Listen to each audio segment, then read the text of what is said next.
सो hey everyone, आज की video में हम बात करेंगे कि बीडीएस फर्स्ट ईयर के लिए एग्जाम्स के लिए कैसे प्रिपेयर करना है। तो पहली बात तो ये है कि एग्ज़ाम्स पास करना उतना डिफ़िकल्ट नहीं होता अगर आप पहले तो अपनी प्रेजेंटेशन पेपर में अच्छी रखो और दूसरी बात हर एक क्वेश्चन अटेम्प्ट करो तो आपको कुछ ना कुछ मार्क्स तो मिलते ही हैं। मतलब आपका पहला काम क्या है, एग्ज़ाम के थ्रू एग्जामिनर को इम्प्रेस करना है अच्छी प्रेजेंटेशन करके, क्योंकि वो तो आपको जानता नहीं है, वो तो आपको पेपर के थ्रू ही जज करेगा, राइट। तो आपको अपनी प्रेजेंटेशन अच्छी रखनी है, हर एक क्वेश्चन को अटेम्प्ट करना है। बट लिखने के लिए आपका पढ़ा होना भी चाहिए। बट इतनी भी टेंशन मत लो कि मेरा बहुत बचा है, बहुत सिलेबस है। मतलब आप ट्राई करो कि हर एक चीज़ आपकी कवर्ड हो, आपको कुछ ना कुछ आता हो, उस टॉपिक का पता हो, ताकि कुछ कंटेंट आपके माइंड में आ जाए जब आप क्वेश्चन देखो। चाहे कोई भी क्वेश्चन कहीं से भी आए, मतलब आपको कुछ ना कुछ एटलीस्ट रिलेटेड पता होना चाहिए। तो इस हिसाब से आपको स्टडी करनी होती है। डायग्राम्स की, फ्लो चार्ट्स की काफ़ी इंपॉर्टेंस होती है। अगर हम फिजियोलॉजी देखें, डेंटल एनाटमी की बात करें या फिर ह्यूमन एनाटमी, इनमें आप डायग्राम भी बना दोगे ना, मतलब कुछ ना कुछ आपको अटैम्प्ट करना है और एग्जामिनर को दिखाना है कि हाँ मुझे पता है ये टॉपिक क्या है, तो आपको मार्क्स मिल जाते हैं। टाइम हमारे पास बहुत होता है, चाहे हमारे पास 2 मंथ बचे हैं फिर भी वो बहुत टाइम है, क्योंकि ऐसा है ना कि ये तो हो नहीं सकता कि आपने सारा साल कुछ भी नहीं पढ़ा। कुछ ना कुछ आपने नोट्स भी बनाए होंगे, तो जो चीज़ें आपने कवर कर रखी है ना उनको साइड पे कर दो। उनको कभी कभी रिवाइज कर लिया, अगर क्लास में टेस्ट चल रहे तो टेस्ट दे दिए, ये वो, मतलब वो आपके माइंड में एक बार आ गया तो आगे वो रिटेन रहता है। एग्ज़ाम में जाके आपको याद आ जाता है कि हाँ मैंने पढ़ा था, मुझे पता है इस चीज़ का।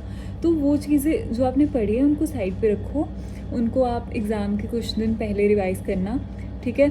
और अब आपको क्या करना है, जो भी आपके बचे हैं ना टॉपिक्स, उनको कवर करना है। चाहे नोट्स बनाओ, चाहे सिर्फ रीड करो, कुछ भी करो, फ्रेंड के साथ डिस्कस करो, बट आपको सारा कवर करने पर ध्यान देना है। सिलेबस बहुत होता है तो कवर करना ऐसे लगता है कि डिफ़िकल्ट है, बट अगर आप प्रीवियस ईयर को एनालाइज करोगे तो आपको कुछ आइडिया भी हो जाता है कि हाँ ये कुछ इंपॉर्टेंट टॉपिक्स हैं। मतलब स्पेशली बायोकेमिस्ट्री, फिजियोलॉजी, उनमें तो ऐसे सिलेक्टेड टॉपिक्स ही आते हैं। मतलब बहुत, चाहे बुक्स बहुत बड़ी हैं बट कुछ चैप्टर्स ऐसे हैं जिनमें से कभी पेपर आता ही नहीं है। तो उसके लिए तो आपको पहले अपना एग्ज़ाम को एनालाइज करना पड़ेगा ना, जो भी प्रीवियस से क्वेश्चंस हैं। बायोकेमिस्ट्री फिर भी मुझे इजी लगती थी, बट फिजियोलॉजी ना हमारे टीचर नहीं थे, काफ़ी लेट आए थे हमारे टीचर, तो बीच में ना काफ़ी टाइम हमने पढ़ा ही नहीं था फिजियोलॉजी। तो उसमें मैंने क्या किया था, एंड के 2-3 महीने में जितने भी प्रीवियस से क्वेश्चन थे, मतलब स्पेशली मैंने स्टार्ट किया जितने 15 मार्क्स हैं, मैंने देखे कि कौन से रिपीटेड है, जैसे कार्डिक आउटपुट, फिर कार्डिक साइकिल, फिर बीपी, ऐसे जो भी क्वेश्चंस थे ना वो सारे मैंने नोट डाउन कर लिए, कॉपी लगाई और उस पर सारे मैंने लिख लिए, ठीक है। ऐसे 15 मार्क्स वाले लिखे, फिर मैंने शॉर्ट नोट्स लिखने शुरू कर दिए। फिर मैं देखती थी कौन सा बच्चा है मेरा जो प्रीवियस ईयर में आया बट मैंने नहीं किया, उस हिसाब से मैं लिखती गई, मतलब मेरे नोट्स बन गए थे। तो मैंने एग्ज़ाम में उसी को ही रिवाइज़ किया था और उसी में से आ गए 2-3 क्वेश्चन। मतलब प्रीवियस ईयर ही पढ़ा था मैंने, उसमें से 4 क्वेश्चन तो एटलीस्ट आए थे, और जो बाकी 2 बच्चे वो मतलब नए थे। ऐसा तो हो नहीं सकता कि सारा का सारा प्रीवियस ईयर से आएगा, कुछ ना कुछ तो नए क्वेश्चंस आते ही हैं। बट फिर भी वो ऐसे तो नहीं होता कि आपको उस टॉपिक का कुछ भी नहीं पता होगा तो आप कुछ भी लिख देते हो।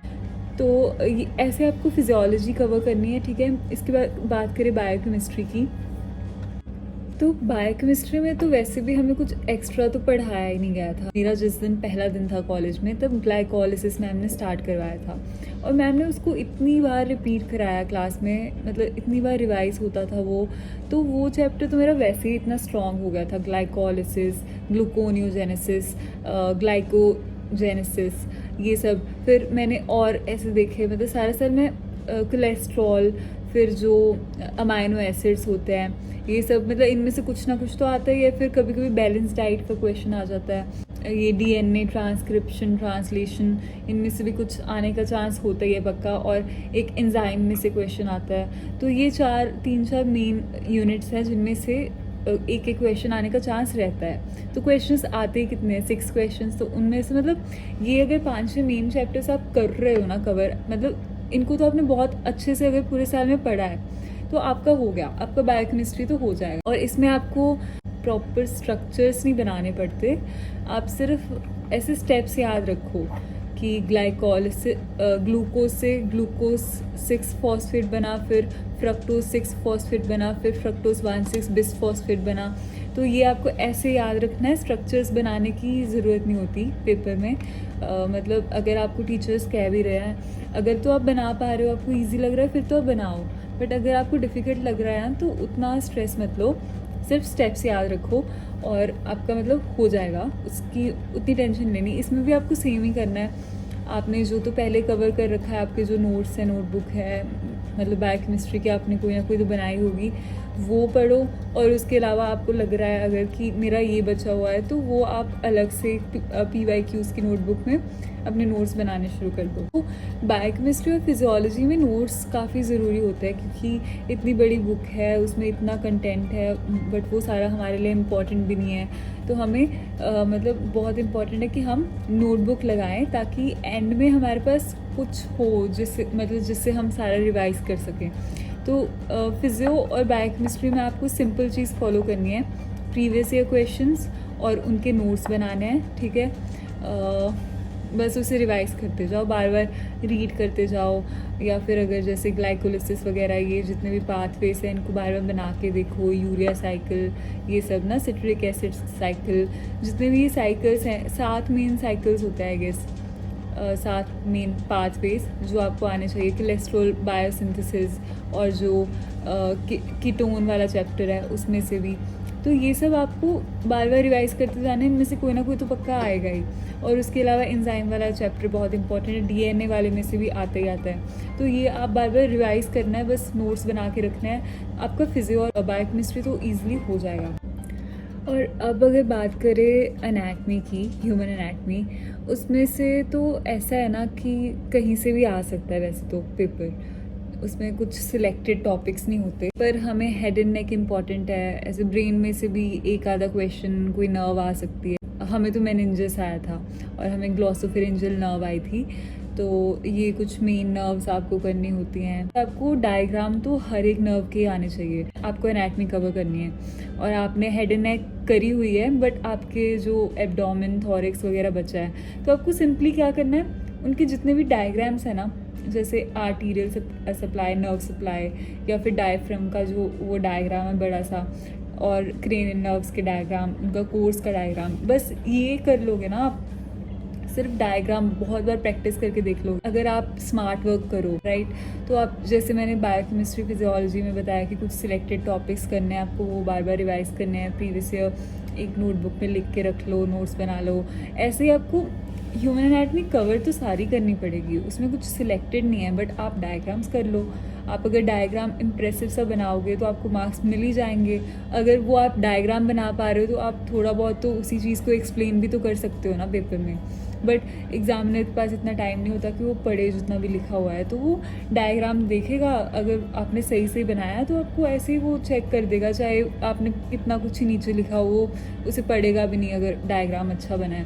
तो ऐसे ह्यूमन एनाटमी होती है। अगर इसके टॉपिक्स की बात करें, थॉरिक्स और एब्डोमेन है ना जो, उसके लिए एक छोटी सी नोटबुक लगाओ और उनके मेन जो टॉपिक्स हैं उनकी ये चीज़ें सारी लिख लो। थोड़ी सी इंट्रोडक्शन हो गई, थोड़ी आर्टीरियल सप्लाई, नर्व सप्लाई, और उनका एक डायग्राम बना लो।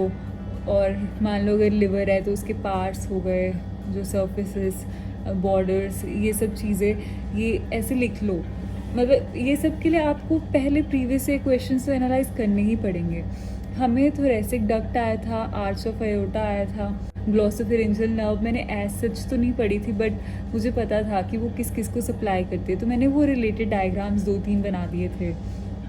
तो ऐसे मैंने की थी एनाटमी पास। ऐसे ही हमें नेजल सेप्टम आया था 15 मार्क्स में। ऐसे ही कुछ, मतलब जो हमें एनाटमी में लगा था ना कि मसल्स ऑफ मैस्टिकेशन आएगा, टेरिगोपैलेटिन गैंग्लियन आएगा, या फिर TMJ आएगा, पेरिडेट ग्लैंड, इनमें से कुछ भी नहीं आया हमें। ना कोई स्कैल्प की लेयर्स आई, ना कुछ, ये मतलब अजीब से क्वेश्चंस डाल दिए। लैक्रिमल अपरेटस आया था, वो भी नहीं मैंने पढ़ा था, उसमें मैंने बेकार से डायग्राम बनाया था। तो अगर मैंने इतने बेकार बनाए थे और मैं पास हो गई, तो आप भी हो सकते हो। अगर आपने सारा साल कुछ नहीं पढ़ा, अभी 2-3 महीने बचे हैं, अगर आप अभी भी करो ना थोड़ा स्मार्ट वर्क, तो इट्स ईजी टू पास। थोड़ी मेहनत करनी पड़ती है, मतलब आपको स्मार्ट वर्क करना है, बट एक्चुअल में माइंड में चीज़ें डालनी पड़ेंगी, एक्चुअल में आपको लिख के प्रैक्टिस करना पड़ेगा। तो हेड एंड नेक मैं अगर आपको बताऊँ, हेड एंड नेक पूरी करो। ब्रेन वाले चैप्टर में से ये जो वेंट्रिकल्स हैं, 3rd वेंट्रिकल, 4th वेंट्रिकल, फिर ये मेनिंजेस, मतलब वो जो लेयर्स वगैरह है, फिर ये जो नर्व्स हैं, ये सब तो अच्छे से करो ही। और अगर आपको अपने हिसाब से लग रहा है कि ये प्रीवियस में आया है क्वेश्चन, ये भी इम्पॉर्टेंट है, तो वो सब चीज़ें अगर आप उतना पढ़ नहीं पा रहे तो एटलीस्ट उनका डायग्राम बना लो। डायग्राम प्रैक्टिस कर करके देखो। डायग्राम तो आपको रटे होने चाहिए, और पेपर में आपको डायग्राम बनाना है, पर इतना भी नहीं उसमें आपको लगे हुए है उसे सजा सजा के बनाने, आपका टाइम ना निकल जाए। टाइम भी मैनेज करना होता है, ठीक है। पेपर में एनाटॉमी का पेपर भी लेंथी आता है, तो डायग्राम पता है आपको कैसे बनाना होता है। उसकी बेसिक आउटलाइन बनाई, जो उसकी नर्व आ रही है, ऐसे नहीं कि पहले ऐसे बना रहे हो फिर उसमें कलर फिल कर रहे हो, ऐसा नहीं। आपको सीधे येलो कलर के साथ ऐसे नर्व बना देनी है, रेड कलर के साथ सीधे ही आपको आर्टरी बना देनी है, ब्लू के साथ सीधे वेन बना देनी है, ठीक है। ऐसे करना है, ऐसे डायग्राम्स बनाने हैं। ये नहीं कि पूरा अच्छे से उसे सजा सजा के आउटलाइन दे दे के बना रहे हो, उतना टाइम नहीं होता पेपर में। आपने पढ़ा हुआ होता है ना सारा साल, तो पास करना ईजी है मेरे हिसाब से, उतना डिफ़िकल्ट नहीं है। बट यही है, अगर आप कोई ऐसा स्टूडेंट देख रहा है जिसका फर्स्ट ईयर स्टार्ट ही हुआ है, तो आप अगर अभी से पढ़ने लग जाओगे ना धीरे धीरे, मतलब रोज़ थोड़ा कुछ ना कुछ टॉपिक कवर कर रहे हो, तो एंड तक आप तो ईज़िली पास हो सकते हो। और फिर आपको एक्स्ट्रा मेहनत करनी पड़ेगी, अगर आप मार्क्स अच्छे चाहते हो, फिर आप एक्स्ट्रा मेहनत करो। बट अगर कोई अभी भी देख रहा है थोड़ा, जिसके एग्ज़ाम आने वाले, तो अभी भी कुछ नहीं बिगड़ा है, बस शुरू हो जाओ, कॉपी पेन उठाओ, डायग्राम बनाते जाओ और प्रैक्टिस करते जाओ। पहले ही कलर्स के साथ ही प्रैक्टिस करो, ताकि आपका हाथ टिक जाए डायग्राम पर, और पेपर वाले दिन आप जाके अच्छे से पेपर करके आ सको, ठीक है। डेंटल एनाटॉमी में भी मोस्टली प्रीवियस ईयर में से ही आते हैं क्वेश्चंस, मतलब वही रिपीटेड ही होते हैं। और जो मोलर्स की एनाटमी, उनमें से कोई ना कोई पक्का एक मोलर आ सकती है। ये तो इसकी तो मैंने एक यूट्यूब वीडियो देखी थी, और उसमें ऑक्लूजल बक्कल एस्पेक्ट नोट्स बना के रखे थे, और वही मैं बार बार रिवाइज़ कर रही हूँ। 15 मार्क्स में पल्प आया था, वो ऐसे कभी पहले आया नहीं है ना। कैरेटनाइज्ड एपिथेलियम वगैरह आता है, तो ऐसा कोई हमें नहीं आया। मतलब आजकल ना पेपर ईजी आ रहे हैं, क्वेश्चंस बेसिक आ रहे हैं, बट प्रॉब्लम ये होती है कि हम डिफ़िकल्ट वाले ज़्यादा प्रिपेयर करके आए होते हैं, और बेसिक वालों पे कोई ध्यान ही नहीं देता। बट आपको ये हर एक चीज़ को ऐसे ही पढ़ना है, ऐसे मानो कि हाँ ये 15 मार्क्स में आ सकती है। मतलब किसी चीज़ को ऐसे नहीं पढ़ना कि कोई नहीं, इसकी 4-5 लाइनें पढ़ लो, ये तो 5 मार्क्स में ही आएगा, ऐसे तो कभी नहीं होता। तो आपको हर एक चीज़ अच्छे से ही पढ़नी है। आप कोई भी चैप्टर पढ़ रहे हो, उसकी पूरी डेप्थ में जाओ, पूरा पढ़ो। और इसमें जैसे 2 बुक्स होते हैं, व्हीलर्स और ऑर्बन में से, तो इनमें से कुछ भी पूछा जा सकता है। तो ऑर्बन में मैंने क्या किया था, लास्ट में जाके फिर हमने देखा कि काफ़ी चीज़ें जो हमने कवर ही नहीं की, और पेपर आने में बस 20 दिन बचे थे हमारे, 20 भी नहीं 10 दिन ही थे। तो तब उसी दिन जाके मैंने देखा कि मुझे ये टॉपिक्स के तो कोई पॉइंट्स ही नहीं याद आ रहे। फिर मैंने हर एक टॉपिक ऐसे लिखा, और उसके जो भी ऑर्बन में से लाइंस थी ना, वो सारे ऐसे पॉइंट्स निकाल के मैंने नोट डाउन किए थे, और फिर उनको रिवाइज़ करना काफ़ी इजी हो गया था। नहीं तो फिर एक और बुक होती है ना, माजी जोस, उसमें से मैंने कुछ ऐसे पॉइंट्स, मतलब उसमें से ही काफ़ी चीज़ें पढ़ ली थी, जो ऐसे एंड में कई बार डिफ़िकल्ट लगता है ना हिस्टो का सारा याद रखना, तो वो बुक में से आप पढ़ सकते हो, तो वो भी काफ़ी कन्वीनियंट रहता है। बट ट्राई करो कि आप ऑर्बन में से ही करो, उसमें जो भी टॉपिक्स है ना, हर एक टॉपिक को लिखो, और उसमें से इम्पॉर्टेंट पॉइंट्स निकाल के नोट डाउन करते जाओ। उसकी भी ऐसे प्रीवियस ईयर के क्वेश्चंस की एक नोटबुक लगा लो, और ऐसे नोट्स बना के रख लो, और आप एंड में उसी रिवाइज़ करके जाना, बस बहुत होगा। अगर कोई और डाउट हो तो आप पूछ लेना। बाकी आपके एग्ज़ाम्स आई गेस आने ही वाले हैं 1-2 मंथ में, सो ऑल द बेस्ट। आप कर सकते हो, अभी भी बहुत टाइम है, बस अच्छे से स्मार्ट वर्क करो, और नोट्स अच्छे से बना के रखो, ताकि एंड में आपको कोई प्रॉब्लम ना हो। चाहे एक ही हॉलीडे मिले आपको, और आप सारा गो थ्रू कर पाओ। बस हर एक चीज़ को कवर करना है, आपको ये माइंड में रखना है कि मेरी हर एक चीज़ कवर्ड होनी चाहिए। मैं पेपर में कुछ भी ऐसा ना हो कि कुछ आपने पढ़ा ही नहीं, आपने कभी भी नहीं पढ़ा, ऐसा कोई टॉपिक नहीं होना चाहिए। Please go through everything. All the very best. मुझे पता है आप अच्छे से करोगे, और एग्ज़ाम्स के बाद आके मुझे बताना ज़रूर कि आपके पेपर कैसे हुए हैं, ठीक है। I hope it helped.